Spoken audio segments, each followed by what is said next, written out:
1 year of Keir Starmer and his government in the UK. How's it going for you?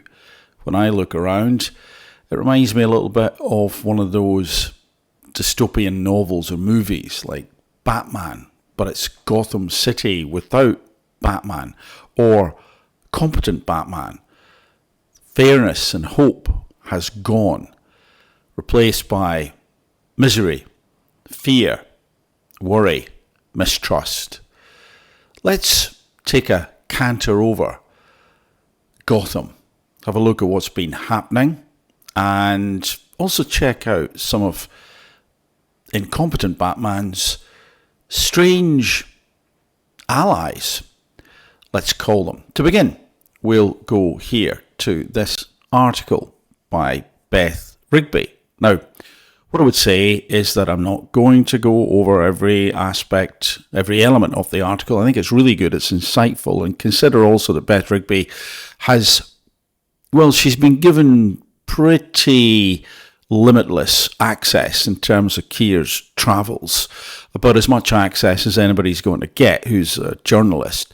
And so, to keep that access, I'm presuming, she's got to be quite even in what she writes. But even in that evenness, I think we can read between the lines. And in some cases, we don't have to read between the lines. I think this is a really interesting article. I will just cherry pick a few bits and pieces to give us the flavour, but I would encourage you to have a read. Anyway, so here we are. Clear crisis as Starmer marks his first year. So here's what Beth has observed.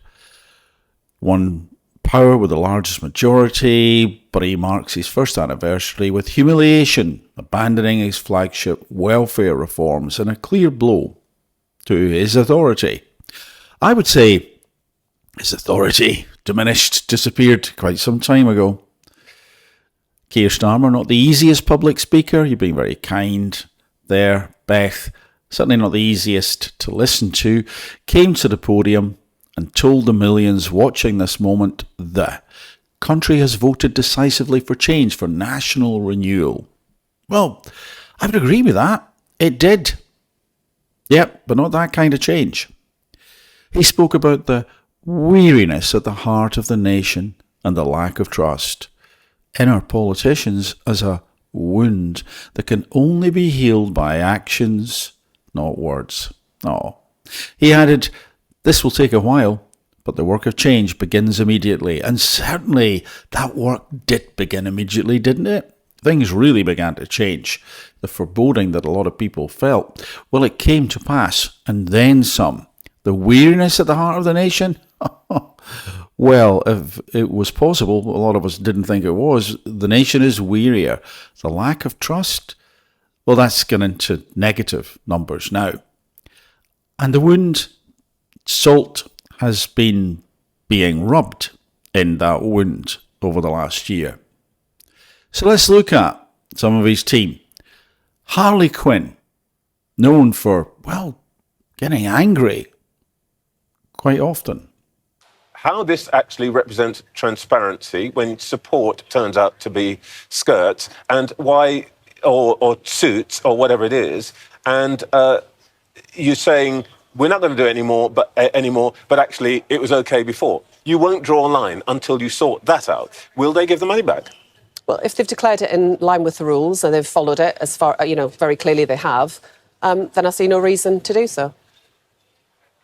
Look, the problem is, why this is hard to understand is if they followed the rules, there's nothing wrong. Why did they decide to stop doing it now? In order to draw a line under it so we can move on and not be talking about this and talking, frankly, about other things. Yep.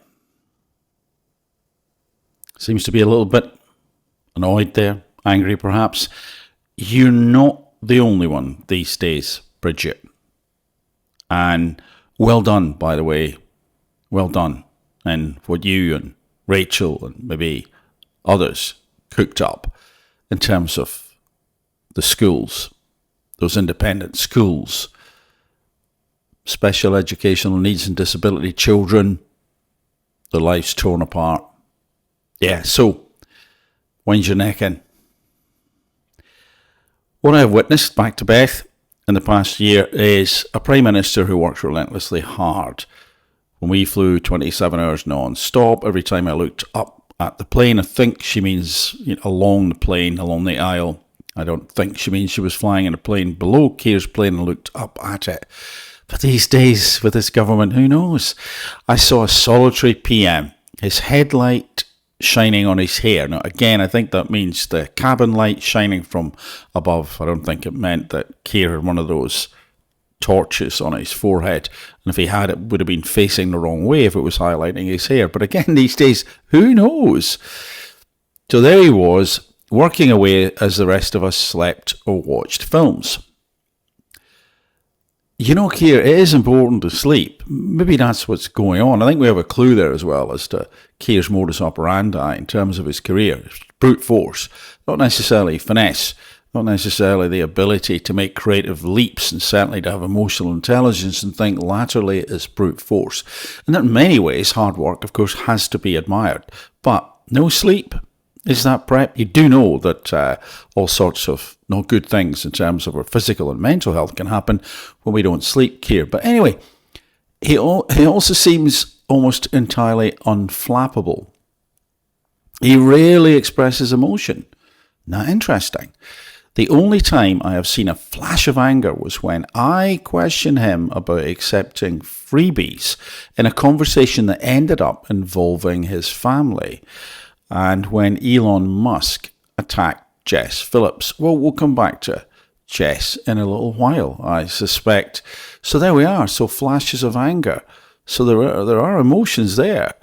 Maybe they're suppressed. Maybe they only come out in certain moments. Maybe behind the scenes, it's a different story. I don't want my toaster or my vacuum cleaner appearing emotional. I did not murder him!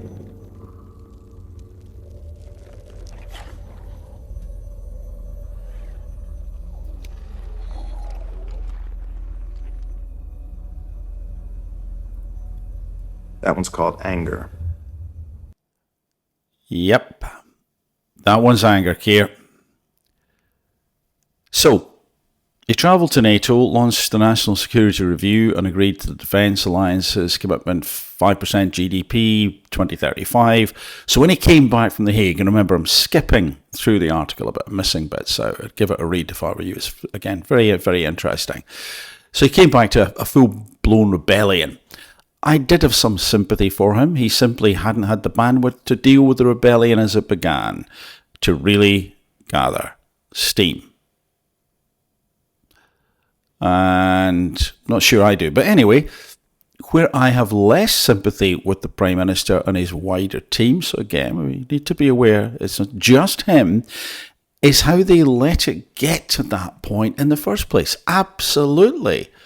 Absolutely. How did it get to that point? What's the communication like? What is going on? Who are the people who are making decisions when he isn't able to make decisions? Or is it just him? Is it some rigid command and control thing? But anyway, yeah, Beth has less sympathy. So let's look some more at his team. In this case, the Penguin, known for that laughter.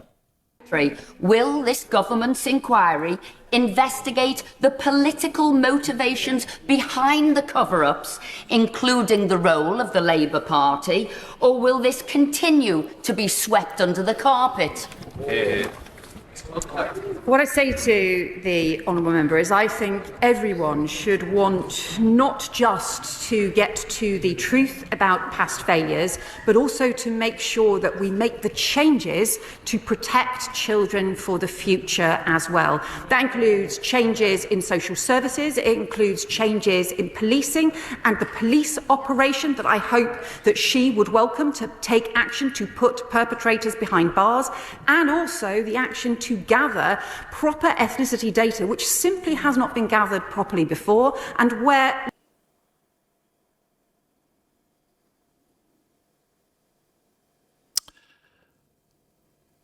You know, I appreciate that these politicians are under a lot of pressure, a lot of the time. I mean, it isn't an easy job. I don't think it is. I think that's, as often as not, why the talented people, a lot of them, stay away, because they do come in for a lot of attack, derision, and sometimes, unfortunately, it's warranted.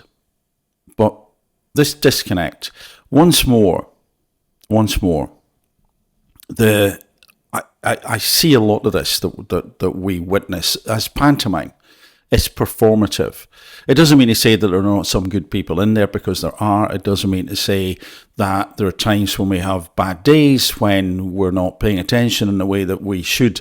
But if you watch the people, very often when there is a speaker like here, and look at what's happening behind, some of them are savvy enough generally to keep the right facial expressions. But you would have thought here, if this was really something that was, well, it meant one should focus and be concerned, then they would have been paying attention, and how easy it would seem to switch off from feeling in that moment the empathy about what was being discussed, and the disgust in many ways about what was being discussed.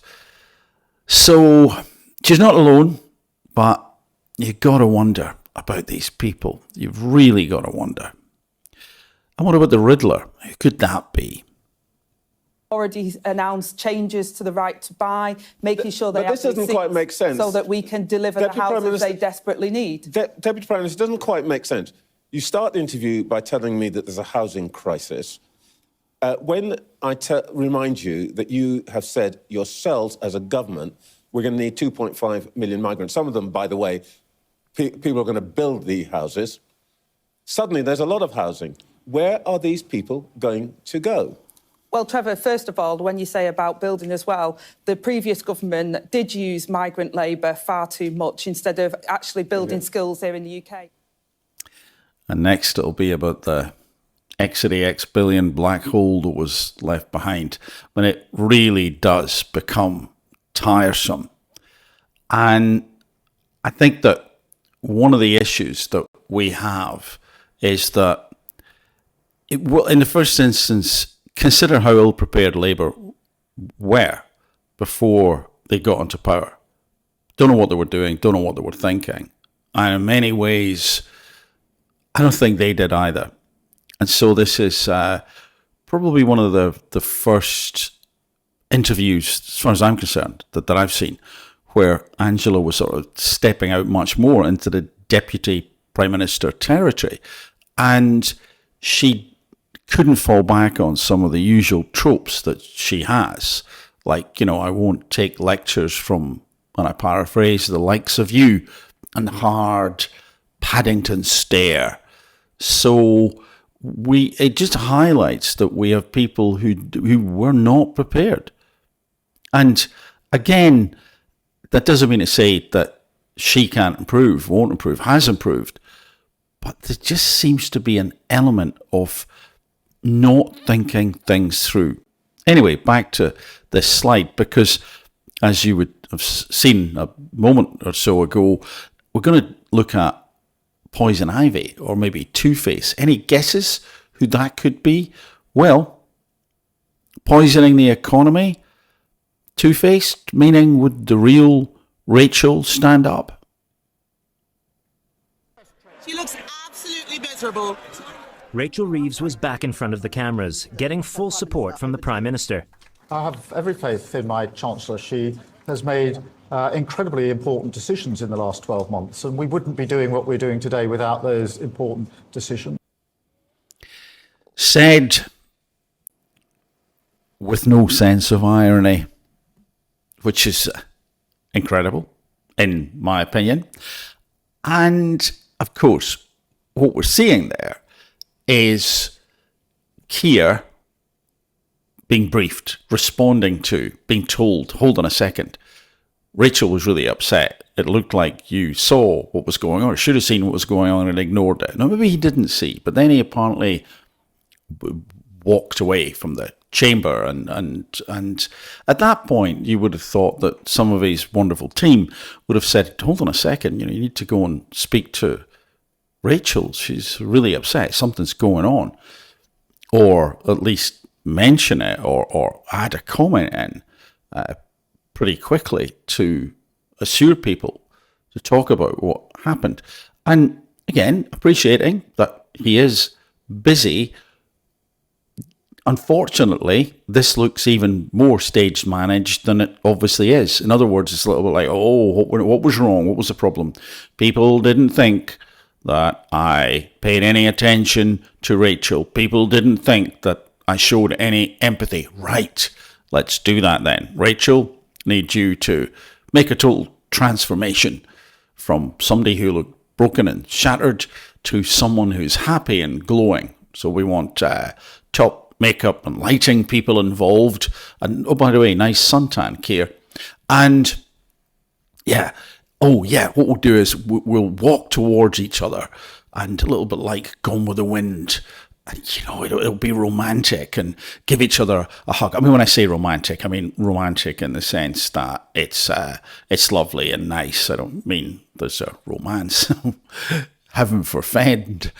And so people can see that in actual fact, I'm caring. We like each other.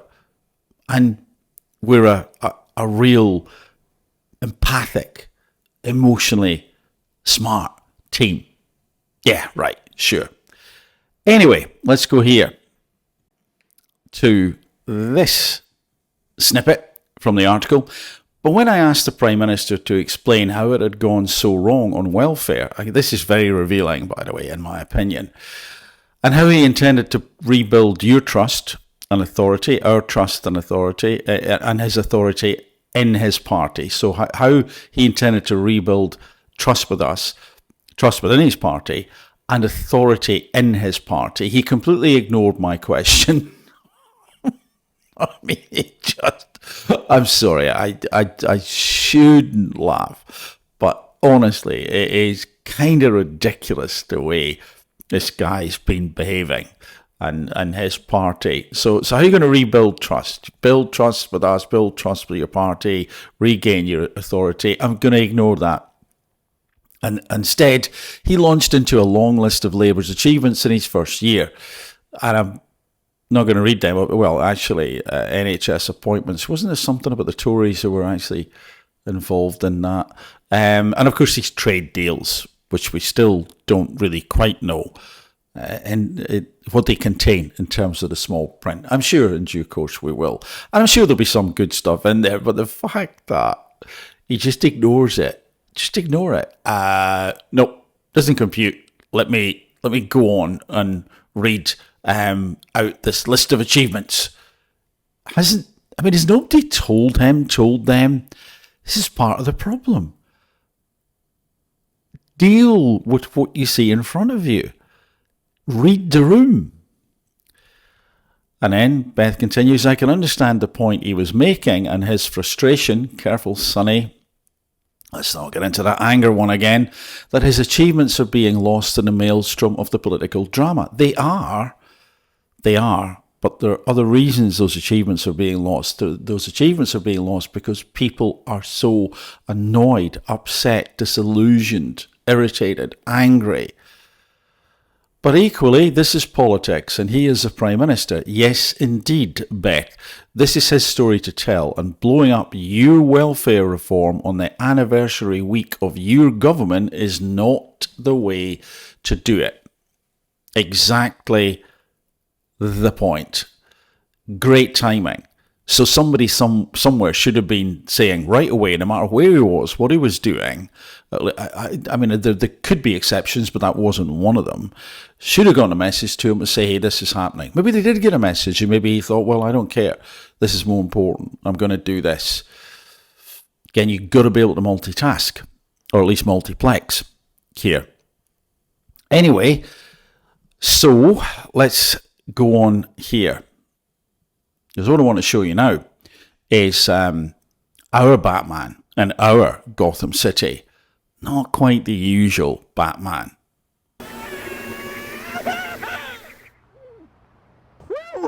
your drugs going? I never knew that. Wait, what? I said, where are your drugs going? Why are you talking like that? It's a bat voice. It's a bat. Really kind of goes against the whole dark Batman thing. Are you kidding me? I worked on that like all day. It was like bat, sonar, high, squeaky. It's not scary. It's silly. I ran this by people I know, and they loved it. And what I've got to say there is that it does kind of feel to me as if, and I know that's a comedy, and it's sort of poking a bit of fun at the whole genre anyway, but it does seem to me that if Keir was Batman, that instead of thinking, okay, how do I disguise myself and make myself sound a little bit more, let's say, dangerous to the criminals, that, and I do laugh at that voice anyway, the actual voices in the movies, where they speak like this, I'm Batman. That is quite funny. Also, but Keir's version is to sort of think quite literally, quite in a very linear fashion, and one could argue with no concept of how that might come across. And I know it's a sketch, as I say, but you could imagine the thought process. Well, I've got to be Batman, right? All right, I'm going to be Batman. What do bats do? Sonar, high-pitched. Yeah, those whistling kind of noises. That's how I'll make my voice. And it's almost as if it's that type of thinking that has caused a lot of what we see around us. And I'm laughing in the sense that I feel we've got to have humour in here somewhere. But also, and I think we should make no mistake about it, we need change. His authority evaporated, as I mentioned, a long time ago, and there's real harms being done. And one of the things that he missed out on, and he says it's one of his regrets, is to tell that story, to say what is our story. But have you seen it since? He wasn't capable, and he isn't capable. This may be someone who, in terms of other jobs and careers, can do well, can do a good job. He also, as far as I'm concerned, looks like someone who needs constant supervision. Because, you've gone off at a tangent. Why were you thinking that at that point? But in terms of being a prime minister for this country, absolutely the wrong person. Totally. And the people around him, well, you see, what can happen is that it becomes its own culture. It becomes its own echo chamber. It becomes the in-group, and we're the out-group. And there is a kind of madness attached to that type of thinking when people get so entrenched. And they may well be imploding right now.